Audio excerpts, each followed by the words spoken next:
आप सुन रहे हैं क्रांति कृष्ण पटेल की आवाज में।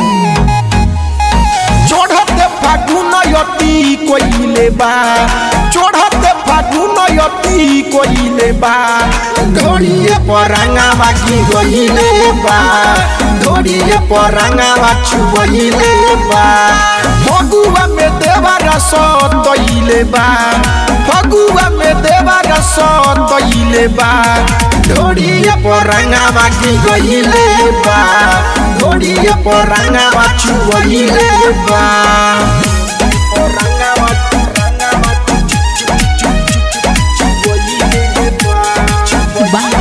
आप सुन रहे हैं क्रांति कृष्ण पटेल की आवाज में। ए हो लोडको के रखले रहे देवा रहा फूलबू पिचकारी हो, हम ना जननी हमरे ऊपर दीपुरा रंग झारी हो। का कही सुनो ना, लोडको के रखले रहे देवा रहा फूल पिचकारी हो, हम ना जननी हमरे ऊपर दीपुरा रंग झारी हो।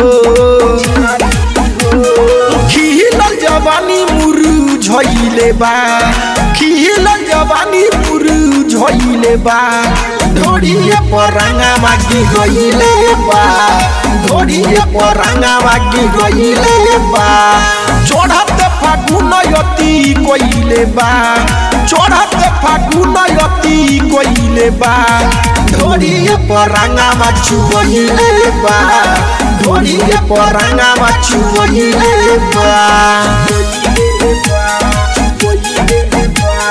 मिक्स बाय कृष्णा क्रांति पटेल।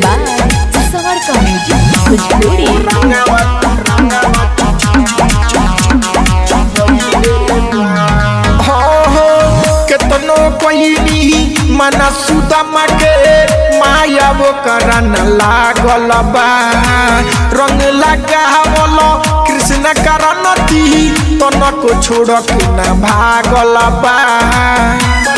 का कही सुन रे ए हो, केतनो कोई मना सुदामा के माया वो करन लागल बा, रंग लगावल कृष्ण करनती छोड़ के उना भागल बा। लगत कलम भांगे खइले बा, लगत हरिओम खइले बा, लहंगे परांगा बाकी गइले बा, लहंगे परांगा बाछू गइले बा, चढ़ते फागुन यती कोइले बा, चढ़ते फागुन यती कोइले बा, लहंगे परांगा बाकी गइले बा, लहंगे परांगा बाछू गइले बा। सुनना